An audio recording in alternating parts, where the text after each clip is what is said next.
warahmatullahi wabarakatuh.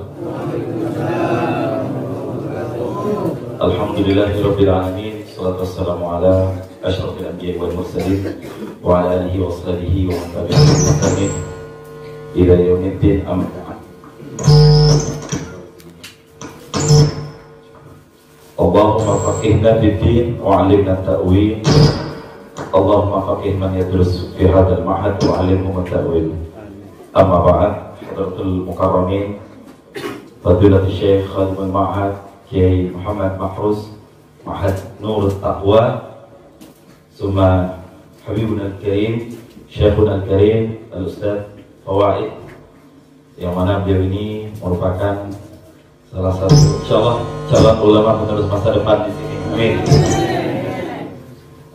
Para jamaah Al-Fakir Fikri Habibullah Muharram, saya yang selama ini memang mendampingi perjuangan dan perjalanan dakwah Maulana berkeliling ke seluruh daerah untuk satu tujuan, yaitu ta'lim, berdakwah.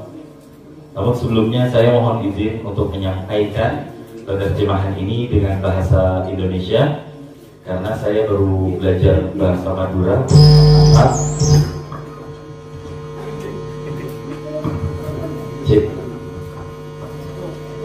Cek, oke. Ya, saya baru beberapa kata belajar bahasa Madura, baru belajar bede itu artinya ada. Kalau bedak apa sih? Kalau robek? Bingung saya. Sejak saat itu saya nggak mau lagi belajar bahasa Madura, susah banget. Tapi ya, alhamdulillah mudah-mudahan ini jadi satu silaturahmi yang baik. Kehadiran beliau ke sini diminta tadi untuk diperkenalkan untuk lebih musahabah. Nama lengkap beliau adalah Maulana Dr. Syekh Ammar Azmi Ar-Rafati Al-Jailani Al-Hasani. Beliau merupakan cicit yang ke-25 dari zuriat keturunan Tuan Guru Syekh Abdul Qadir Al-Jailani, dan bertemu nasab beliau juga hingga Rasulullah SAW. Kita berdoa mudah-mudahan kedatangan orang soleh dari zuriat orang-orang soleh mudah-mudahan jadi keberkahan untuk pondok ini. Amin. Kemudian beliau juga berasal dari Gaza, Palestina, yang saat ini beliau sudah tidak bisa masuk lagi ke Palestina. Kalau ditanya kenapa, karena beliau sudah dianggap teroris oleh Zionis.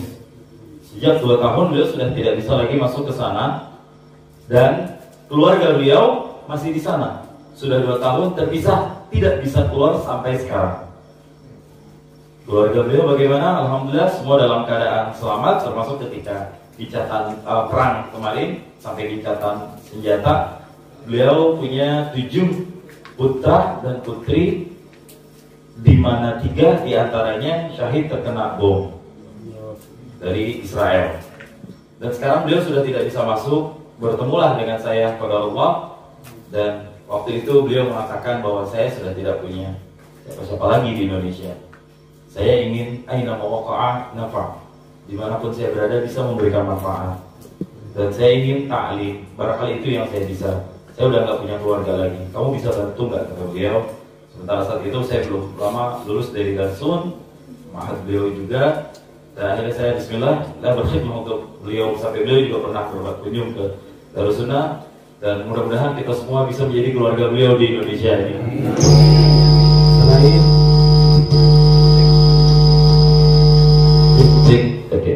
Selain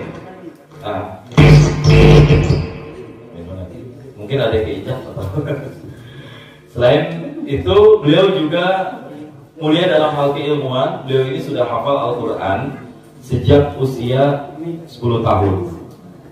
Kita 10 tahun sudah hafal berapa juz? Juz apa? Beliau sudah hafal 30 juz. Dan sekarang beliau menguasai sanad dengan 10 qiraat atau qiraatul asyarah. Kita satu qiraat mungkin sudah sangat sulit, tapi beliau sudah menguasai qiraat asyarah. Dan beliau juga memiliki suara yang sangat indah. Pernah 2 kali menyabet juara MTQ internasional, yang salah satu hadiah pernah beliau terima bisa beribadah sholat di dalam Ka'bah dan bisa menjahit kain kiswah Ka'bah. Mudah-mudahan dengan ilmu yang beliau miliki, dengan keturunan mulia yang ada pada beliau, dengan darah mulia yang tersemat pada jasad beliau, duduk di tempat ini mudah-mudahan jadi keberkahan untuk kampung ini, untuk desa ini, untuk masyarakat di sini dan untuk pondok ini. Amin. Ya Allah ya Rabbal Alamin. Tafadhal.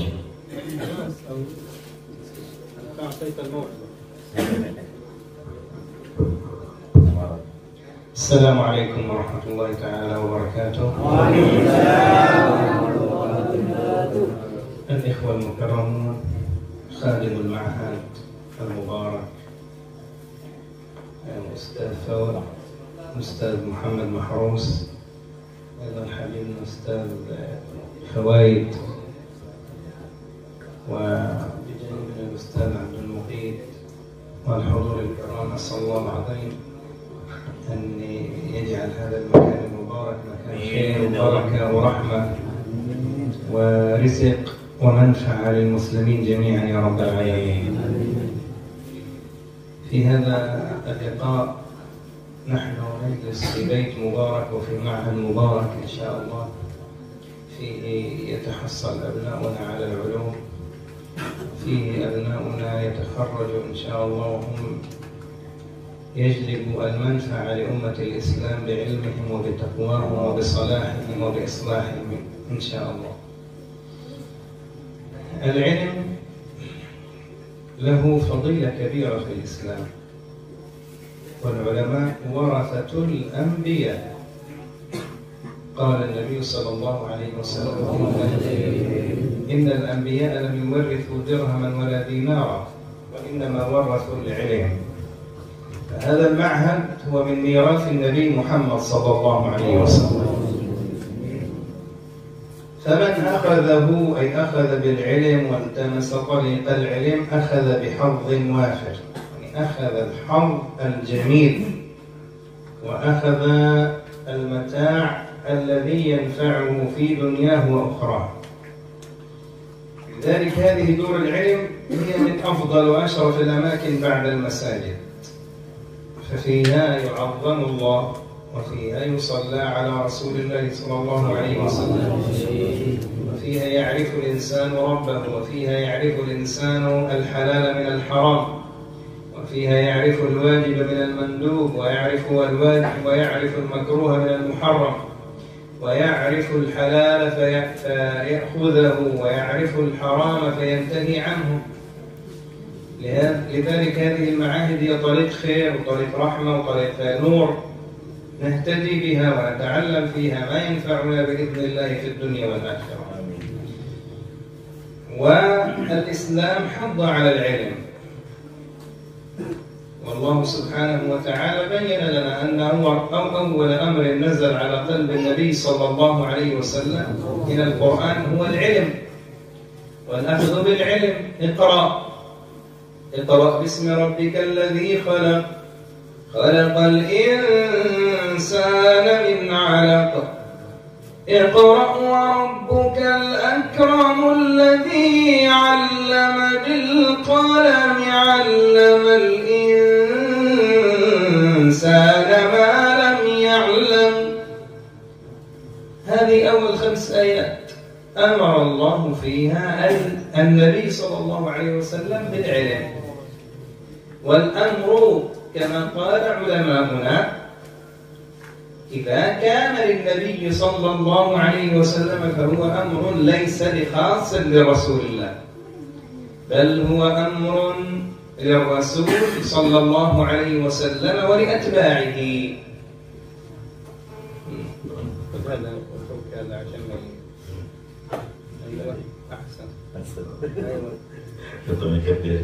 Yang pertama kata beliau, insya Allah tempat ini, pondok pesantren Nurul Taqwa ini akan menjadi tempat yang barokah untuk kita semuanya, tempat yang bermanfaat untuk seluruh umat dan kaum muslimin. Di sini kata beliau kita harus meyakini bahwa ini adalah tempat yang berkah, di mana bukan hanya kita, tapi putra putri kita, generasi penerus anak-anak kita pun bisa belajar di sini, bisa lulus dari tempat ini. Kelak mereka bisa menjadi orang yang bertakwa, mereka juga bisa membuat orang-orang yang lain menjadi saleh. Utamanya tempat ini adalah produk daripada ilmu. Kemudian beliau juga menjelaskan bahwa para ulama itu adalah pewaris para nabi. Dan beliau bersabda, innamal anbiya, para nabi itu lam yuwarithu, itu tidak pernah mewariskan dinar, dirham ataupun uang, akan tetapi Nabi SAW mewariskan ilmu secara tidak langsung.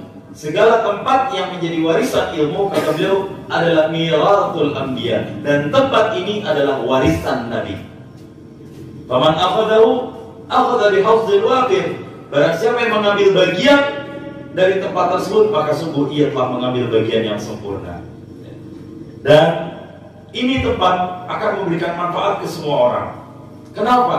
Karena semua yang datang ke sini, semua yang belajar dan mengaji di tempat ini, itu pasti menjadi orang-orang yang mengetahui tentang apa yang terkandung di dalam, misalnya hukum. Dia tahu apa itu yang mubah, dia tahu apa itu yang makruh, dia tahu apa itu yang halal sehingga dilaksanakan, apa itu yang wajib dilaksanakan, apa itu yang haram hingga ditinggalkan, ada akhlak dan lain sebagainya. Dari mana tahu itu semua? Dari pesantren, mereka mengaji. Karena itulah agama Islam ini mengutamakan sekali ilmu. Agama yang sangat mengedepankan ilmu itu agama Islam. Ini bisa terkonfirmasi, kata beliau, perintah yang pertama datang. Perintah yang pertama datang. Tapi dalam Al-Quran itu banyak sekali perintah. Tapi perintah yang pertama datang itu adalah perintah berbicara tentang ajaran untuk mengaji, untuk belajar, untuk menuntut ilmu. Pada ayat yang dengan sangat merdu telah beliau tilawakan, Iqra bismi rabbikal ladzi. Bacalah Iqra, itu fi'il amr.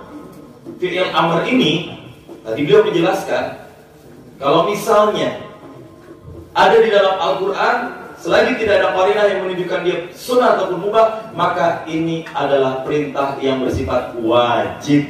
Yang dari produk fi'il amr tersebut dalam ilmu usul fikih muncul hukum lil wujub. Ini perintah dari Allah kepada Nabi.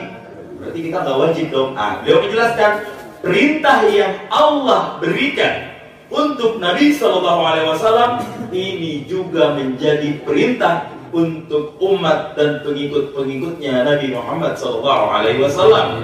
Ini berarti bahwa perintah menuntut ilmu wajib untuk setiap muslim dan muslimah. Inna tahsil al-ilm wa tahsil al-ilm al-shar'i ya kiram huwa dalil ala mahabbati Allah lil-'abd. Qul hal yastawi alladhina ya'lamuna والذين لا يعلمون إنما يتذكر أولو الألباب. أولو الألباب أصحاب العقول التي ملئت بالعلم وبعلم الشريعة وبعلم المعرفة وبعلم الحقيقة. ولذلك جاءت الخيرية لهؤلاء الناس على لسان النبي صلى الله عليه وسلم، من يريد الله به خيرا يفقهه في الدين. وجاء على لسان أهل العلم والفقهاء، ومن أراد الله به خسرا جهل له، يعني أدخل الجهل في قلبه وفي عقله. ولذلك العبادة في الإسلام لا تقوم إلا على العلم والمعرفة. فإذا أردت أن تكون صاحب عقيدة صحيحة لابد لك من المعرفة ومعرفة الحقيقة الإلهية. وإذا أردت أن تكون صاحب عبادة قويمة لابد لك من معرفة الحلال والحرام والشروط والأركان والهيئات والرواتب وفقه العبادات ككامل، وفقه المعاملات، وفقه أيضا الأحوال الشخصية. لكن الخاسر هو الذي يجهل أمور دينه، وهذا هو قول أهل العلم في ذلك. لذلك محبة الله للعبد قال عندما العبد يتعلم ولذلك في علم الحقيقة والمعرفة الله سبحانه وتعالى ذكر أن أتقى الناس وأخشى الناس وأعلم الناس بالله وأكثر الناس خوف من الله هم أهل العلم. إنما يخشى الله من عباده العلماء. حتى في العلم يا إخواننا الله سبحانه وتعالى ذكر التفضيل وطلب الزيادة في الدعاء فقط في شيء واحد، العلم. وقل رب زدني علما. ما طلب منه زيادة في الصلاة، في الصوم، في الحج، في الأموال، في الذريات، فقط في العلم. هي آية وحيدة. إذا أردت أن تدعوني يقول له وتطلب مني الزيادة فقط اطلب في شيء واحد، وقل رب زدني علما. لذلك يا كرام العلم هو منارة الإسلام، والعلم هو نور يستضاء به، وأهل العلم أحياء حتى لو ماتوا. يعني نحن لو نظرنا مثلا إلى علماء في القريب في أندونيسيا، الشيخ هاشم الأشعري رحمه الله ما زال يذكر، حي في النفوس وفي الألسنة. صحيح أم غير صحيح؟ كذلك غيره من العلماء في أندونيسيا ما زالوا يذكروا بعلمهم وبمعرفتهم، لكن غيرهم هل نعرف من هو أغنى الناس في عصر شيخ ياسين، في عصر سيدي هاشم أشعري؟ من أغنى الناس في أندونيسيا كان في وقته؟ ما نعرف، لكن نعرف شيخ هاشم أشعري، نعرف شيخ زيني دحلان، نعرف شيخ محمد ياسين فداني، الشيخ أحمد دحلان، الشيخ ناوي بنتاني، الشيخ البنجاري، الشيخ علي مصطفى، الدكتور علي مصطفى يعقوب، الشيخ سراج عقيل. هؤلاء الناس ما زالوا يذكروا أحياء، يذكروا بعلومهم. نعم كذلك في مدورة الشيخ خليل بن كلام ما زال يذكر. لذلك يا كرام هؤلاء أحياء، أهل العلم بعلمهم أحياء. لكن إنسان بلا علم حتى لو كان صاحب الدنيا كلها ويملك مال أندونيسيا كلها، بعد موته هل يذكره أحد؟ لا يذكره أحد. الإمام الشافعي ما زال يذكر، لكن نعرف من أغنى الناس كان في وقت الإمام الشافعي؟ لا نعرف. ما الذي أبقى ذكر الإمام الشافعي؟ علمه. الدولة الإسلامية ما الذي جعلها تكبر وتتوسع وتسيطر على العالم كله ويدخل الناس في دين الله؟ العلم بالعلماء. لذلك الوصية أولا للطلاب والطالبات في هذا المعهد المبارك كيف ننهل من العلم، كيف نستزيد من العلم، كيف نجاهد أنفسنا في تحصيل العلم، كيف نقوي عزيمتنا في تحصيل العلم. هذه هي الوصية الأولى. لا تجرب karena صوته مزعج. Kemudian kata beliau, karena itu kita perlu untuk menanamkan keseharian kita dengan ilmu dan kebaikan. Karena apa? Orang-orang yang kata beliau memiliki ilmu itu pasti orang yang Allah berikan kebaikan untuknya. Sekali lagi, orang yang mencintai ilmu, orang yang gemar dengan ilmu, termasuk kita semua yang datang ke sini ingin mendengarkan ilmu dari beliau, itu pasti orang-orang yang dianugerahkan kebaikan oleh Allah Subhanahu wa taala. Man, kata Allah Subhanahu wa taala, man yuridillah bihi, barang siapa yang Allah kehendaki dengan orang tersebut apa? Khairan, kebaikan, yufaqihu fiddin, maka Allah akan membuat orang tersebut faqih, paham dalam urusan agama. Itulah orang-orang yang Allah Subhanahu wa taala sebutkan baik. Karena apa? Orang-orang yang baik itu bukan siapa-siapa.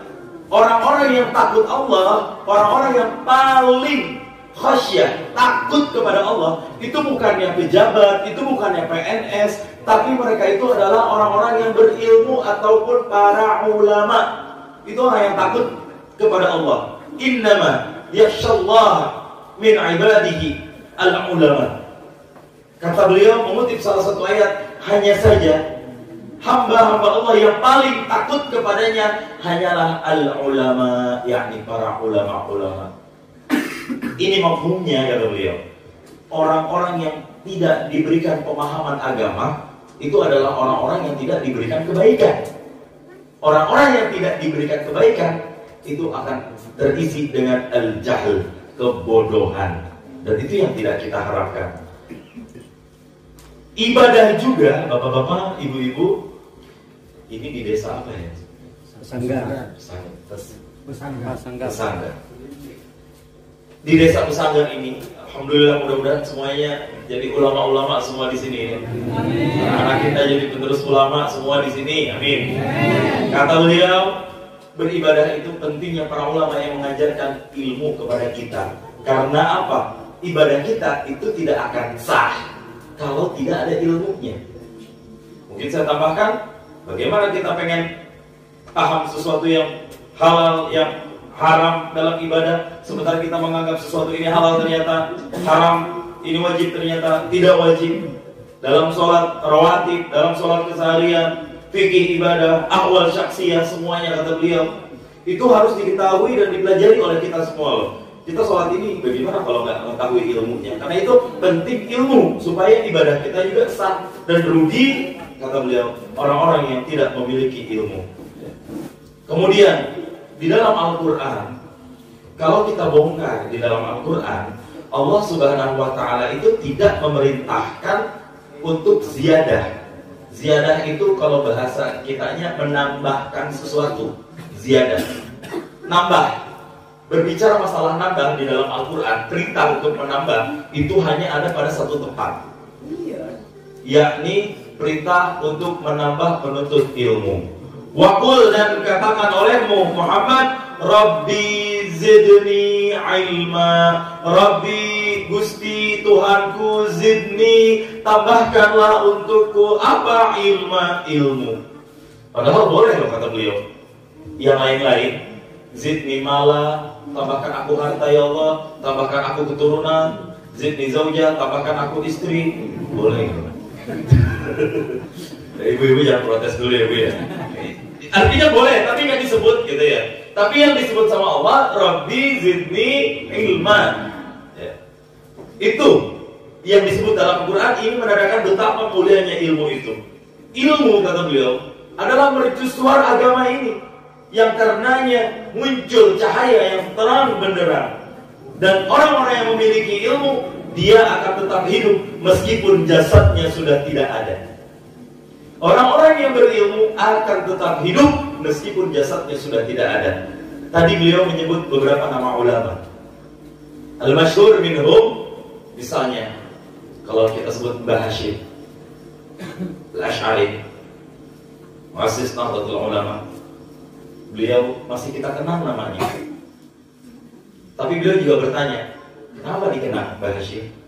Karena beliau memiliki ilmu. Tapi orang terkaya yang ada di zaman Mbah Hashim, tahu nggak kita siapa? Tahu nggak kita siapa? Nggak tahu. Maulana Syekh Ahmad Dahlan, muassis organisasi Muhammadiyah.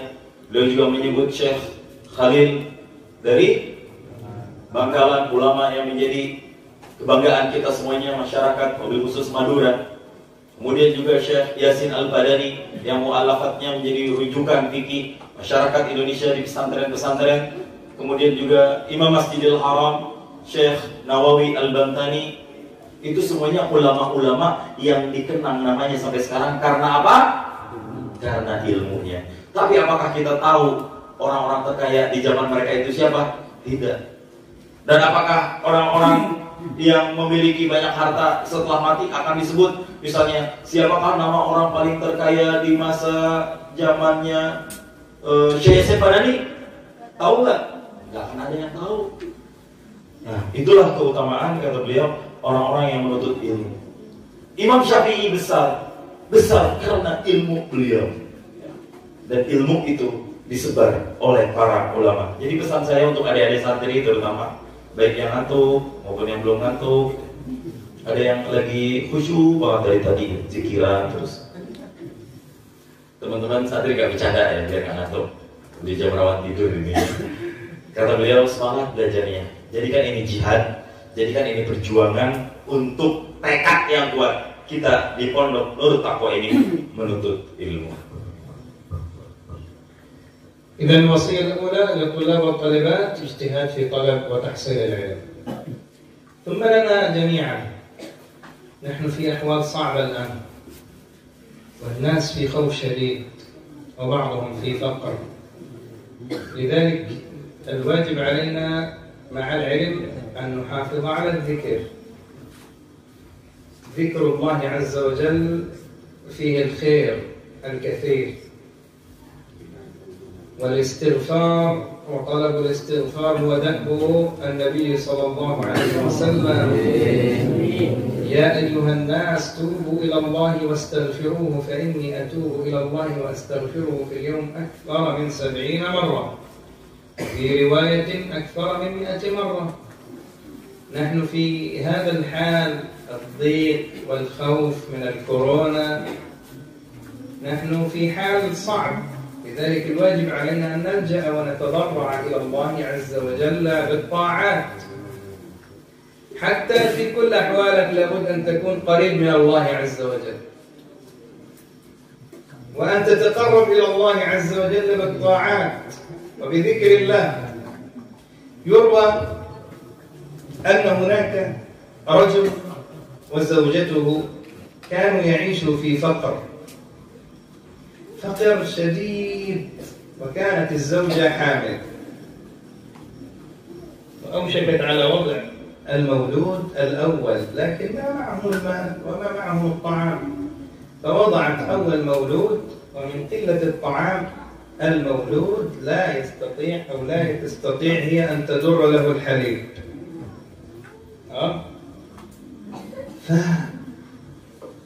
الأطباء قالوا لابد هذا أن يشرب الحليب الصناعي، ما معهم حتى المال للحليب، لشراء الحليب. في يوم من الأيام هذه المرأة كانت صالحة، تستمع إلى خطبة الجمعة أو تستمع إلى درس على التلفاز،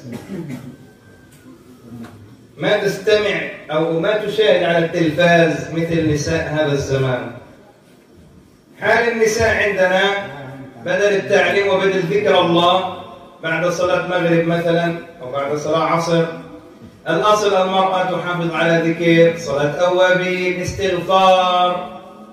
لكن إيبو حبيب صلاة مغرب تدا استغفار، وإنما مشاهدة إيش؟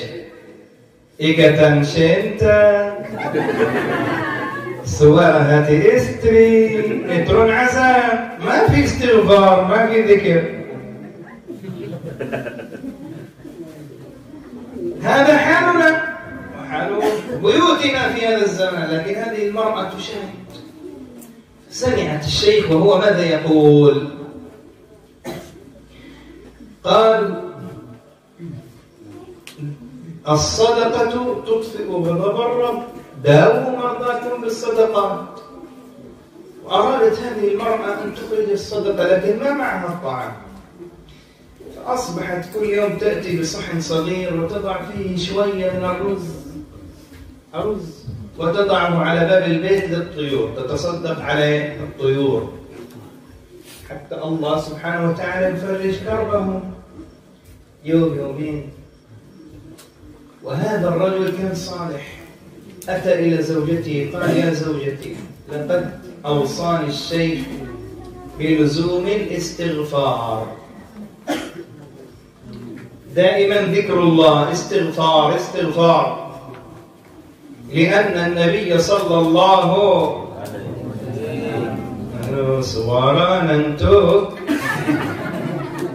النبي صلى الله اللهم صل وسلم عليه قال من لزم الاستغفار جعل الله له من كل ضيق مخرجا ومن كل هم فرجا ورزقه من حيث لا يحتسب. إذا تريد الرزق استغفار، تريد ذرية محروم من ذرية استغفار، تريد البركة استغفار. فقلت استغفروا ربكم إنه كان غفارا يرسل السماء عليكم مدرارا ويمددكم بأموال وبنين ويجعل لكم جنات ويجعل لكم أنهارا. تريد رزق، مال، ذرية، عليك بالاستغفار. قال فجلس هذا الرجل هو وزوجته، يا الله استغفار، استغفر الله العظيم الذي لا اله الا هو الحي القيوم واتوب اليه. على هذا الحال بعد 3 يوم الباب يطرق. من الطارق؟ فاذا هو برجل قال له انت فلان ابن فلان؟ قال نعم. قال والدك المتوفي قبل مدة طويلة أقرضني مال، اقترضت منه مال وأنا الآن أريد أدفع هذا المال. فأعطاه المال كثير وقال له أنا أريد أن تشاركني في تجارة، فأنا من أصحاب التجارة الكبار، برا وإسداء لمعروف والدك. والدك صنع معي معروف يوم كنت فقير وأقرضني المال وأصبحت من الأغنياء، فأعطاه مال وجعله شريك له في التجارة وأصبح من الأغنياء ببركة إيه؟ الاستغفار وذكر الله. حتى الصلاة على النبي صلى الله عليه وسلم بها يقضي الله همك ويفرج كربك ويبعد أذى الكفار والفجار عنك. يقال أن هناك كان رجل مسلم وله شريك يهودي، كانت لهم تجارة شركاء، وهذا الرجل المسلم كانت معاملته طيبة، دائما يتزاور مع هذا اليهودي شريكه في المال. لكن هذا الرجل المسلم ما يبدأ بشيء وما يقول شيء إلا ويذكر أولا الصلاة على رسول الله. إذا أراد أن يفعل شيء اللهم صل على سيدنا محمد وآل سيدنا محمد، ما يفعل شيء إلا يذكر أولا الصلاة على الحبيب محمد صلى الله عليه وسلم. فهذا اليهودي دائما غضب، أنا أريد هذا الرجل يترك الصلاة على النبي عليه الصلاة والسلام كما يفعل نابتة هذا الزمان من الوهابي، لا يريدنا أن نفعل صلوات على رسول الله، لا يريدنا أن نذكر الحبيب محمد صلى الله عليه وسلم، فيقول المولد بدعة، التبرك بالنبي بدعة، حب آل النبي صلى الله عليه وسلم بدعة. عندما يرون نصلي على الحبيب أو نعمل حضرة بدعة حرام، يغضب. فهذا اليهودي مثلهم، إذا سمع هذا الرجل يصلي على النبي عليه الصلاة والسلام يستشيط من الغضب.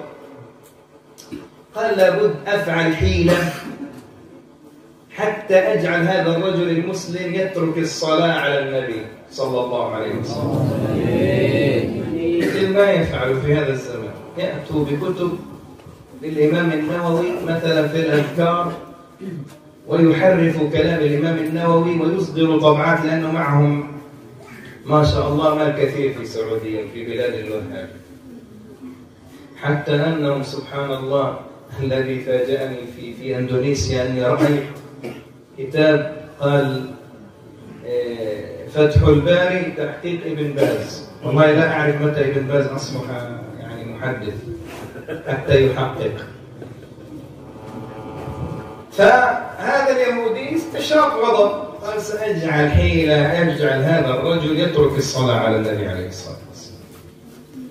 فذهب إليه وقال يا فلان أنا سأسافر غدا ومعي خاتم من الألماس خاتم سعره كثير، خاتم ألماس ما شاء الله غالي مثل أندونيسيا، سعره 30 ريبو.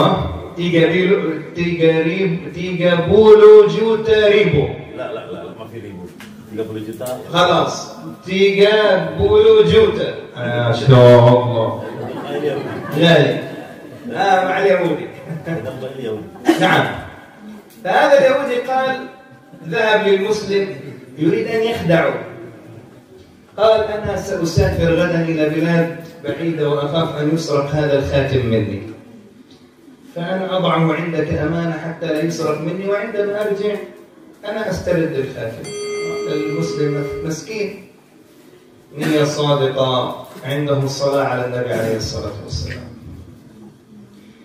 فقال حاضر نؤدي الأمانة لأهلها. فوضع اليهود الخاتم عند مين؟ عند المسلم، وأوهمه أنه مسافر.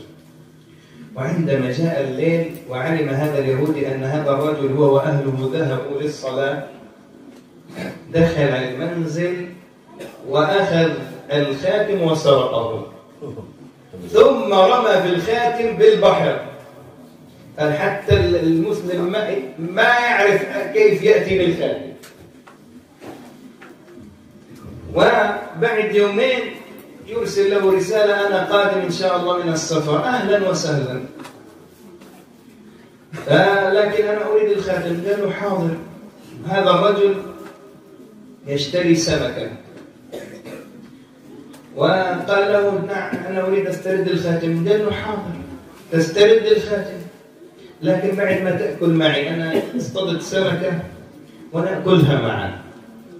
زوجة هذا المسلم طبعا دائما الصلاة على النبي عليه الصلاة والسلام. هذا اليهودي يريد أن يخدع المسلم والمسلمين، يقول له أنت سارق وسرقت خاتمي، لذلك هذا هو إسلامكم، اترك الصلاة على رسول الله. وزوجة هذا المسلم تنظف السمكة كانت تبتلع هذا الخاتم. سبحان الله. نادت على زوجها انظر ماذا وجدت في داخل وجد الخاتم، هذا نفس الخاتم الذي أعطاني إياه اليهودي. فذهب إلى مكان الخاتم لم يره، وهنا أصبح اليهودي يصرخ يا هذا أين خاتمي؟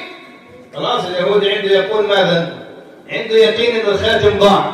أنا أريد الخاتم، أنت فقط تدعي الإسلام وتقول اللهم صل على محمد وآل محمد وتسرق أمانتي. قال وبعد تأكل خلاص. ثم جاء يأكل السمكة وأعطاه الخاتم. اليهودي لا كيف؟ قال له والله أنا ذهبت في الصباح حتى أصطاد السمكة، فأول ما بدأت اللهم صل على محمد وآل محمد اصطدت السمكة. زوجتي تناديني وجدت الخاتم، ذهبت الخاتم ما وجدته.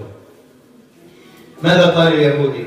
دمعت عيناه وقال أنا أردت أن أثنيك عن الصلاة على محمد صلى الله عليه وسلم، وكان من الأمر أنني أعطيتك وأوهمتك أني سافرت، جاءت في الليل سرقت الخاتم رميته في البحر، لكن ببركة صلاتك على محمد صلى الله عليه وسلم رد الله إليك الخاتم. فأشهد أن لا إله إلا الله وأن محمد رسول الله. انظر بركة الصلاة على الحبيب محمد صلى الله عليه وسلم. لذلك الوصية لكم جميعا، كيف ما نترك الصلاة على النبي، ما نترك الاستغفار، بل نترك إكتان شنتا، نترك نترون عذاب، نترك سورات هستري، ونبقى على استغفار وصلوات على رسول الله صلى الله عليه وسلم. هذا الذي ينجينا. إكتان شنتا، انظر ممكن يفتن الرجل عندما يرى امرأة جميلة تشنتك، يفتن ويرى زوجته أقل منها جمالا فيقول ما هذا وما هذا.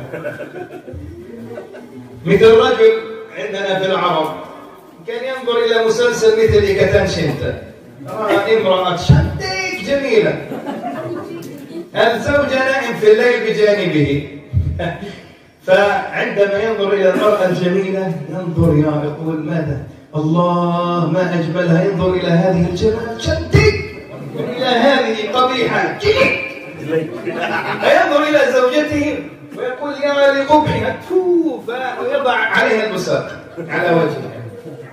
تستيقظ المرأة في الليل مثل البساط على وجهها. لماذا أنا دائما وجهي فيه البساط وفيه رائحة بير جميلة، رائحة رائحة صنبل باو صنبل.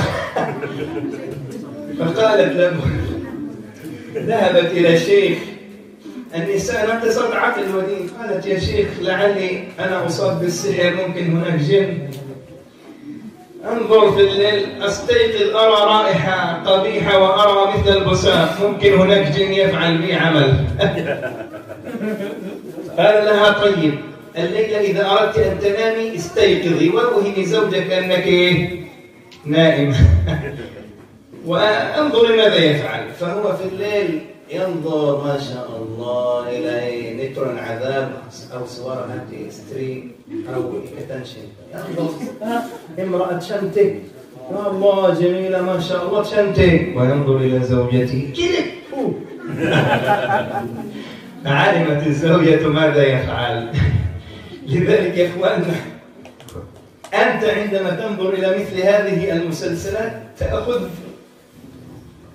لا تأخذ الأجر، تأخذ عقاب وخطيئة، لكن بالاستغفار والتوبة والصلاة على النبي صلى الله عليه وسلم ترضي ربك وترضي نبيك وترضي زوجتك إن شاء الله، وما تبحث عن الحرام. حتى النظر إلى المرأة الأجنبية يعتبر بنظر الشهوة حرام، فلا بد لنا أن نملأ أوقاتنا بالاستغفار والصلوات. الله نسأل أن يجعلنا ممن يملؤون أوقاتهم بذكر الله والصلاة على النبي صلى الله عليه وسلم، واجعل أبناءنا وبناتنا من طالب العلم وأهل العلم والعلماء والعالمات والصالحين والصالحات، إنه على ما يشاء قدير وهو نعم المولى ونعم النصير. هذا والعفو منكم، ثم السلام عليكم ورحمة الله وبركاته. أنا إن شاء الله صنعت الآن نتر عذاب في فكري في كثرة الترجمة. السلام عليكم ورحمة الله وبركاته. Kata beliau, saya pengen bikin sinetron Fikri nerjemahin terlalu banyak katanya. Jadi beliau dikodok semuanya sekaligus, dan ini sesi terakhir beliau. Jadi setelah kita tadi belajar tentang ilmu, tentang orang-orang alim, indahnya bersama orang-orang alim, manfaat atau betapa agungnya orang-orang alim. Jadi kita penting untuk menuntut ilmu. Namun di sisi lain ini buat santri, sekarang buat kita semua selaku orang tua, kita sadar bapak-bapak, ibu-ibu, saat ini kondisi kita di tengah-tengah pandemi virus corona, betul. Ada banyak orang yang tiba-tiba mendadak menjadi miskin, betul. Banyak yang gak punya uang, betul. Banyak yang punya utang, betul. Yang paling kincang barusan itu yang banyak utangnya tuh. Tapi amin, mudah-mudahan ya, yang kencang utang-utangnya lunas insya Allah. Amin.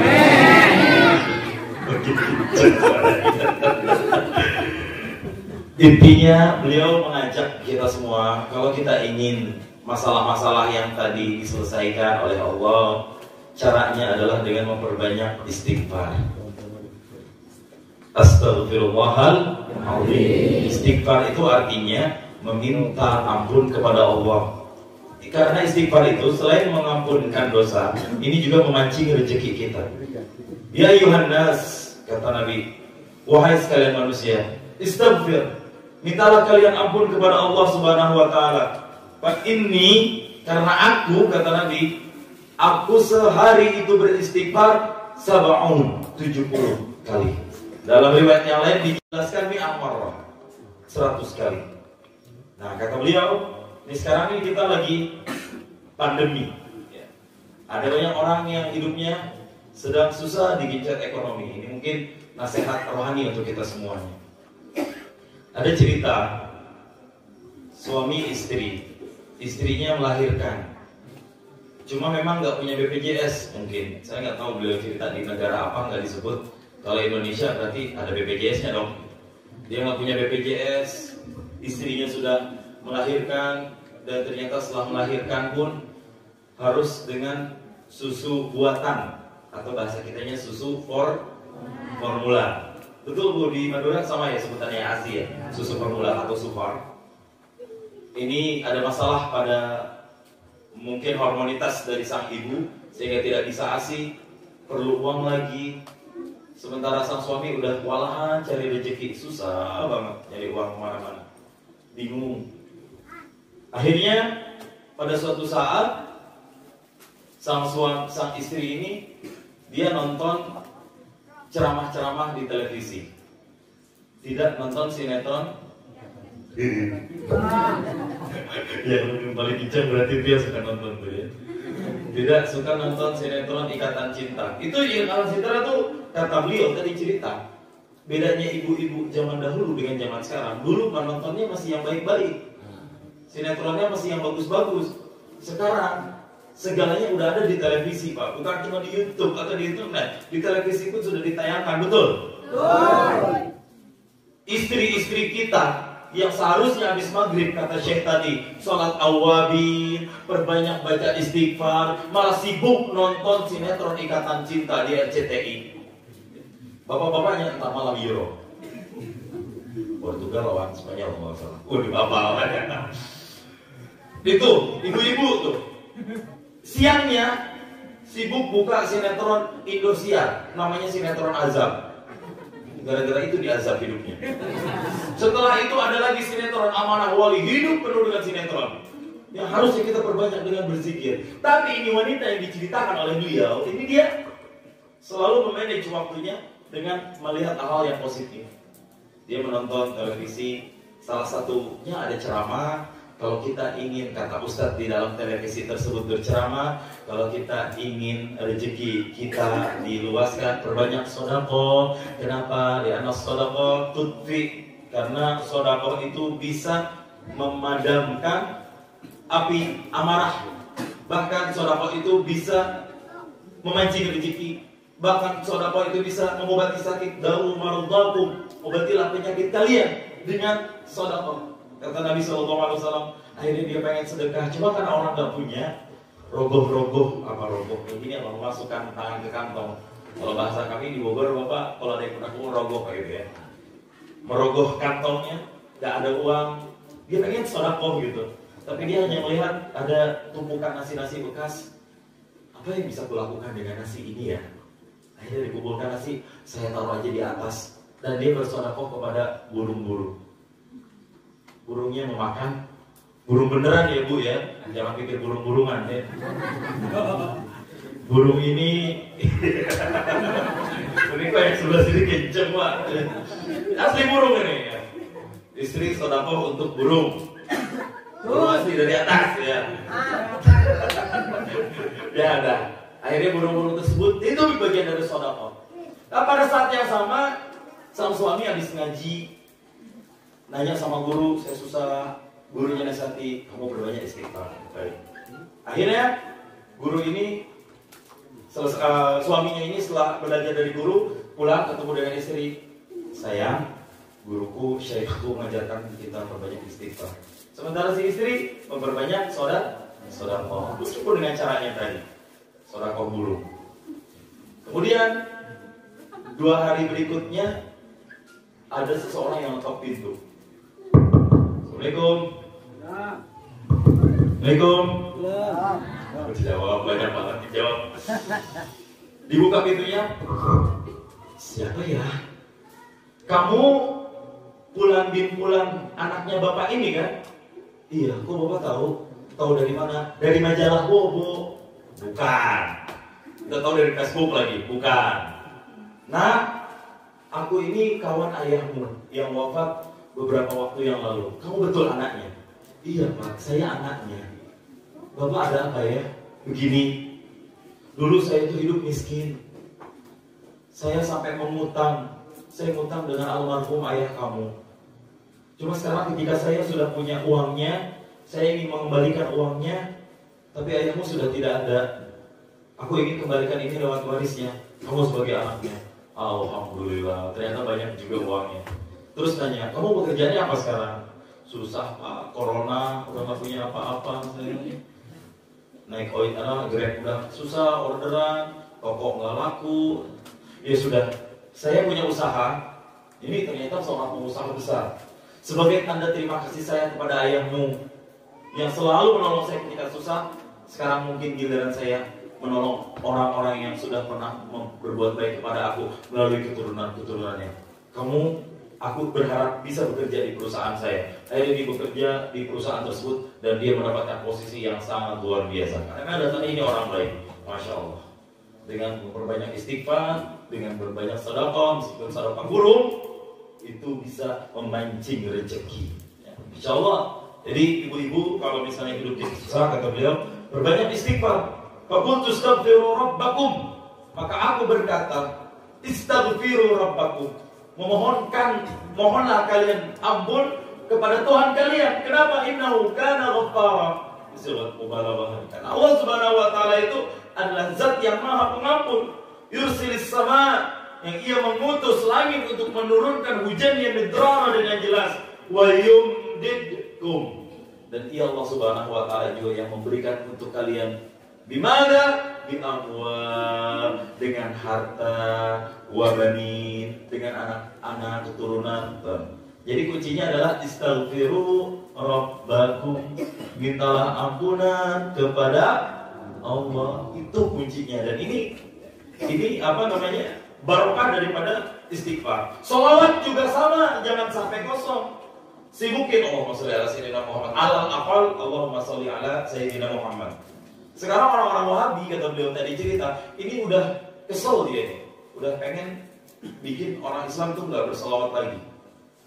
Ada cerita nih, orang Muslim dengan orang Yahudi, mereka berkawan. Awalnya berkawan dengan baik, dan mereka sepakat untuk berkongsi, berinvestasi bersama, buka usaha bareng, join. Dia ngasih modal, dia ngasih modal. Dan akhirnya dibangunlah dia usaha. Ini Muslim yang satu Yahudi. Ya udah.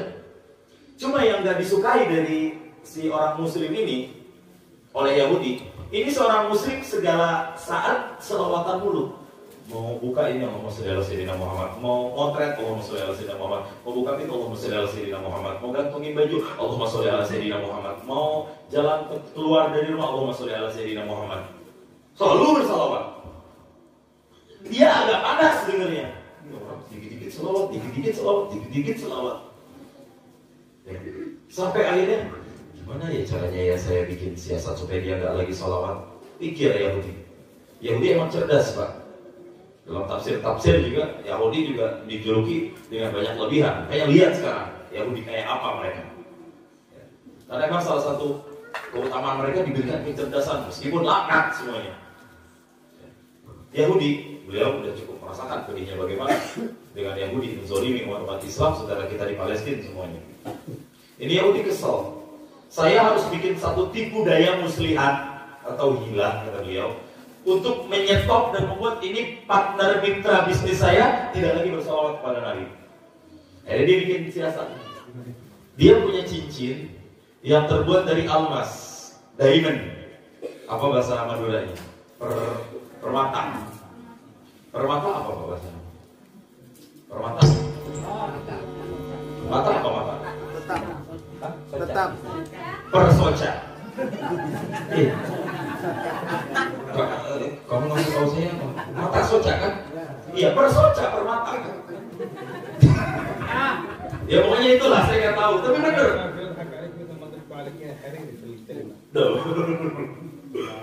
Almas, permata. Dia titip cincin yang ada permatanya ke si Muslim ini, dan dia pengen bikin tipu daya muslihatnya.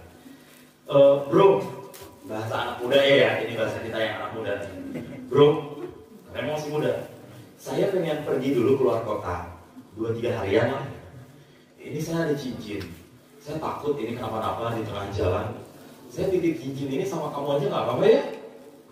Di saya, oke silahkan. Nanti kalau misalnya saya sudah balik, saya ambil lagi nanti cincinnya sama kamu. Oke, tidak apa-apa. Oke, akhirnya diserahkan cincinnya dan si muslim ini pun menyimpannya. Dia taruh di kotak di rumahnya.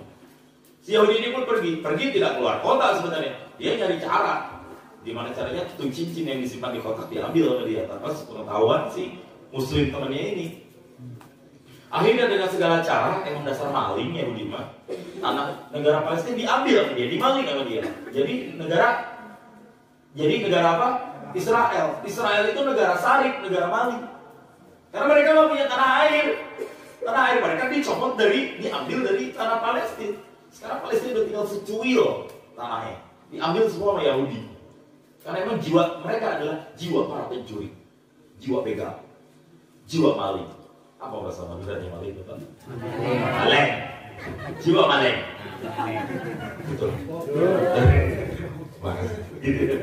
Kemudian diambil cincinnya berhasil di tangan Yahudi ini. Si muslim nggak tahu. Dan dia buang cincin ini ke laut. Nah, nanti dia ngajak janjian ketemuan di satu tempat, duduk bersama, dan dia ingin tagih cincinnya itu. Tujuannya adalah nanti pas dia cari cincinnya kan nggak ada, cincinnya udah hilang, udah diambil, dan dia akan ngomong, itu tuh kamu tuh Islam tuh, gara-gara kamu banyak sholawat sih, cincinku jadi hilang. Udahlah makanya gak usah sholawat lagi. Ngapain kamu sholawat? Apakah ini agama kamu yang mengajarkan kamu kepada kebenaran, terus ngilangin cincin orang? Begitu umat muslim, ngaku aja lah kalau ngambil. Ngaku aja kalau kamu malingin cincin. Nah, itu dia rencananya pengen seperti itu, ngomong. Nah, udah disiapkan materinya dengan baik, kata beliau. Akhirnya ketemu, janjian lah. Beliau nggak menyebut dengan media apa janjian. Bro, mungkin WA-an, WhatsApp-an. Bro, di mana? Lagi mancing, bro. Di mana? Ya di laut lah. Masa digenteng rumah orang? Terus kamu di mana? Ini saya udah pulang. Ketemuan dong, pengen ngambil cincin. Oh, oke. Ntar sorean ya. Ntar saya pulang, saya ambil cincinnya. Oke. Udah itu, dia pulang ke rumah dengan ikan yang dia dapatkan. Di rumah, istrinya juga istri yang soleha. Nggak pernah nonton sinetron Ikatan Cinta. Ini beliau tadi ngomong. Dia serahkan ikan yang hasil dia dapatkan di laut mancing tadi ke sang istri. Istrinya akhirnya mengupas ikan tersebut. Kalau bahasa Sundanya itu, bahasa kami di Jakarta, di Bogor, disangin. Kalau apa? Kupas ikan di sini apa bahasa? Gerek itu. Pokoknya begitu. Begitu digerek itu ikannya, Bapak. Awak Pak, saya lagi belajar bahasa Madura, Pak. Betul, ya jelas. So, pokoknya tanggung jawab. Sesudah digerek itu, entah apa itu, ternyata istri kaget. Loh, kok ada cincin permata? Dia, istri yang betul, dia akan selalu lapor ke suami, apapun hartanya. Dipanggil, Bapak, iya. Ini ada cincin, Pak. Cincin dari ikan. Loh, emang ikannya pergi ke toko emas? Dia nggak tahu, Bapak akan yang bawa. Pas dilihat, Pak, kok mirip kayak cincin temanku yang Yahudi ini ya? Pas dia cari di kotak dibuka, loh, cincinnya tidak di dalam kotak sudah tidak ada cincin ternyata. Kok ada di sini ya? Ah, udah nggak mau pikir, yang penting cincinnya ada, kata si muslim ini. Tapi ini selawatan terus, pasal Allahumma sholli ala sayyidina. Terus juga Allahumma sholli ala sayyidina Muhammad. Terus selawat. Bala lisanahu bisalawat, dibasahkan lisannya itu dengan selawat. Itu siang, ketemuanlah dengan si Yahudi tersebut. Bro, cincinnya mana? Yahudi, saudara muslim itu dengan tenangnya. Nih, begitu dikasih shock jantung dia. Kok bisa? Emang kenapa? Kamu dapat dari mana ini? Ya kan kamu titip sama saya. Enggak, ini nggak masuk akal. Ini bisa sama kamu gimana? Begini, tadi saya mancing di laut. Terus istri saya yang gerek ikannya itu.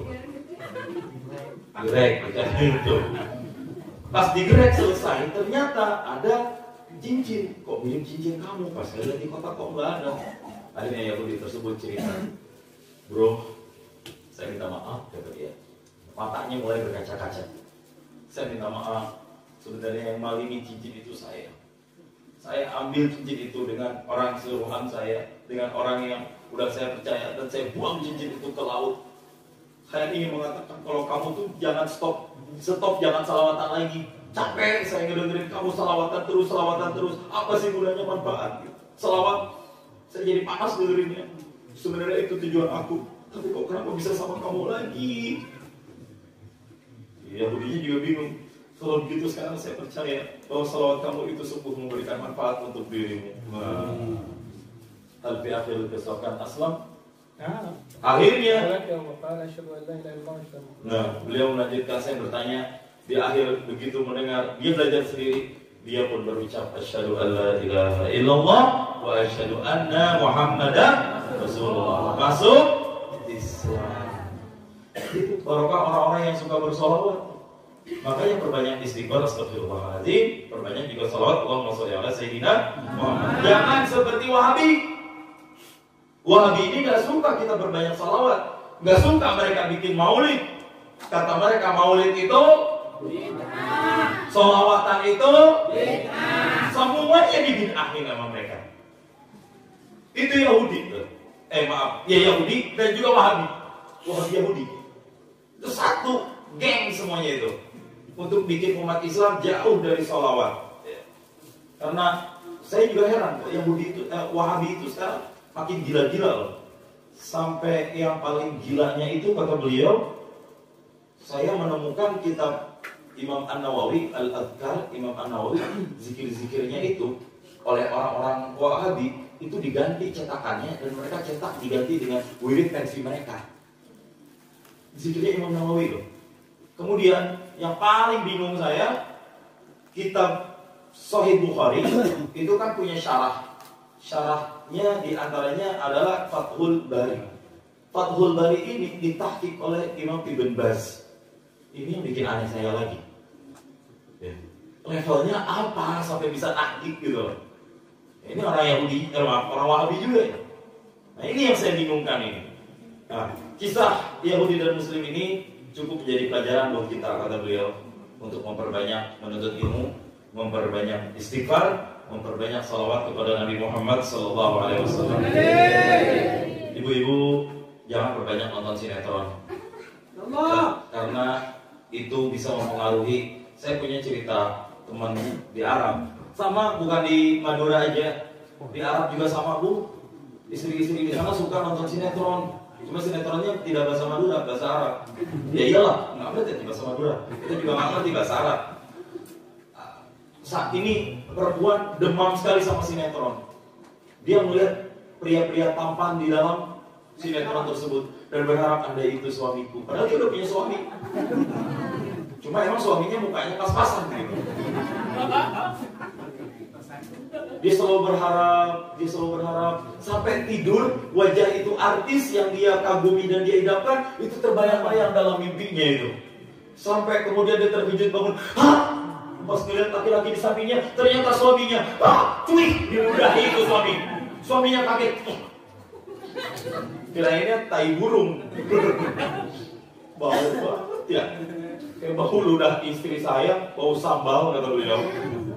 Ternyata, kamu kenapa sih? Istri suaminya udah tahu nih pasti demam sinetron. Ibu-ibu ada yang suka nonton sinetron kayak gitu nggak bu?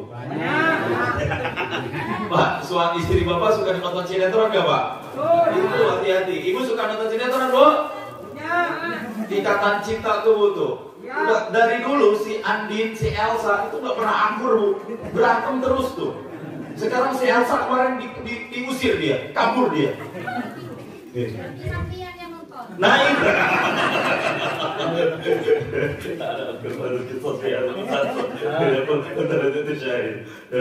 Nah itu ولذلك هو ما معنى خوف؟ takut. Fikri daiman ini kadang cinta takut istri kamu. Takut banyak. Takut sekali istri kamu. Ya beliau mengguyonin saya. Ya, banyak suami yang akhirnya ketakutan gara-gara kalah sama istrinya, akhirnya nggak boleh suaminya nonton apapun. Ini jatah aku sekarang untuk nonton sinetron gitu ya. Banyak istri suami yang takut dengan istrinya ya. Nah itu nasihat dari beliau buat kita semuanya yang ada di sini. Mohon maaf kalau misalnya apa yang beliau sampaikan dan saya dalam menerjemahkan tidak sesuai dengan apa yang diharapkan. Wabil khusus Ustaz Fawaid, Fadilatul Asatidz seluruhnya saya minta maaf. Dan terakhir,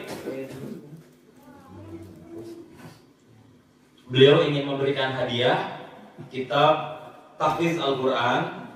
Mungkin kami meminta Kiai Muhammad Marus Ma'ad Nurut Taqwa untuk maju ke depan secara simbolis, nanti silahkan diabadikan oleh kamera. Ini ada kitab Tahfiz Al-Quran dikarang oleh beliau, saya terjemahkan dengan bahasa Indonesia.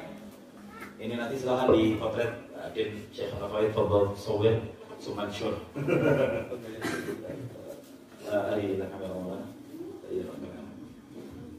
Ya, ini kitab bisa didapatkan juga oleh para jamaah bagi yang menginginkan, yang mana infak dari kitab ini untuk menolong saudara-saudara kita yang ada di Palestina dan sebagainya, juga untuk membelikan hewan kurban buat nanti Idul Adha di Palestina. Nanti silakan hubungi Ustadz Zafran, ya itu beliau ada di yang di kitabnya ada di mobil putih. Itu tinggal sedikit saya rasa, dari kita bawa 6 kardus, sekarang tinggal 1 kardus kurang. Infaknya Rp30.000 saja.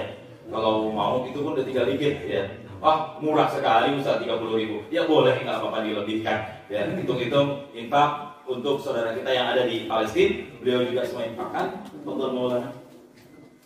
Nah, terakhir doa, kira doa. Quran.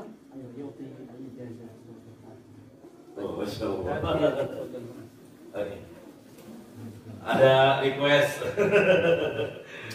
ingin diajarkan tahsin surat Al-Fatihah yang sesuai dengan syaratnya ke Nabi. Mau nggak kira-kira? Kita simak dan ikuti apa yang beliau bacakan semuanya.